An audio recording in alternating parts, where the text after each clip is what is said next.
Sub ജില്ലാ കലോത്സവങ്ങളെല്ലാം നടക്കുകയാണ് അല്ലേ. സത്യത്തിൽ ഇതൊരു നാടിൻ്റെ ഉത്സവം തന്നെയാണ്.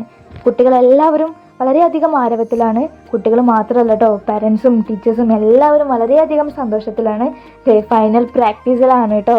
അച്ചുട്ടിക്ക് കഥകളി സംഗീതവും ഒപ്പനയായിരുന്നു കേട്ടോ ലാസ്റ്റ് ഡേ ഉണ്ടായിരുന്നത്. ഇതിന് മുൻപ് കളിച്ച കുട്ടികളൊക്കെ ആംബുലൻസിൽ കൊണ്ടുപോകേണ്ട അവസ്ഥ ഉണ്ടായിരുന്നു കേട്ടോ. അത്രയും ഹാർഡ് വർക്ക് ചെയ്തിട്ട് പ്രാക്ടീസ് ചെയ്തുള്ള കുട്ടികളായിരുന്നു കേട്ടോ ഉണ്ടായിരുന്നത്. എല്ലാവരും അടിപൊളിയായിട്ട് കളിച്ചിട്ടുണ്ടായിരുന്നു. ഇതാണ് കേട്ടോ അച്ചുട്ടീൻ്റെ ഒരു ലാസ്റ്റ് ലുക്ക് എന്ന് പറയുന്നത്. ലിപ്സ്റ്റിക് ഇട്ടില്ല, ഫൈനൽ ലുക്ക് എടുക്കാനുള്ള സമയം കിട്ടിയിട്ടില്ല. ലാസ്റ്റ് ഹറിബറി ആയിരുന്നു. ഒപ്പന വേഷത്തിൽ തന്നെയാണ് നമ്മൾ കഥകളി സംഗീതവും പാടിയിട്ടുണ്ടായിരുന്നത്. കഥകളി സംഗീതത്തിൻ്റെ ലോങ് വീഡിയോ നമ്മൾ ചാനലിൽ അപ്ലോഡ് ചെയ്തിട്ടുണ്ട് കേട്ടോ. ദേ നമ്മളെ കുട്ടികളെല്ലാവരും അടിപൊളിയായിട്ട് കളിച്ചിട്ടുണ്ട്. ഈ നടുക്ക് നിന്ന് പാടുന്ന ആളാണ് അച്ചുട്ടി. പറഞ്ഞ പോലെ തന്നെ നാട്ടിലുള്ള എല്ലാ ആളുകളും, ഓൾമോസ്റ്റ് എല്ലാ ആളുകളും നമ്മുടെ ഒരു സബ് ജില്ലാ വേദിയിലുണ്ടായിരുന്നു. ലാസ്റ്റ് ഒപ്പനയുടെ റിസൾട്ടിന് വേണ്ടിയിട്ട് വെയിറ്റ് ചെയ്ത് നിൽക്കുക കേട്ടോ പിള്ളേരൊക്കെ.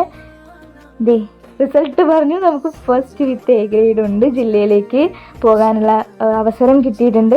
അതുപോലെ തന്നെ കഥകളി സംഗീതത്തിനും ഫസ്റ്റ് വിത്ത് എ ഗ്രേഡ് ഉണ്ട്. അപ്പോൾ നമ്മളൊരു ഏകദേശം 9 മണിയോട് കൂടി വീട്ടിലേക്ക് തിരിച്ചു പോവാണ് കേട്ടോ. അപ്പോൾ അത്രയേ ഉള്ളൂ.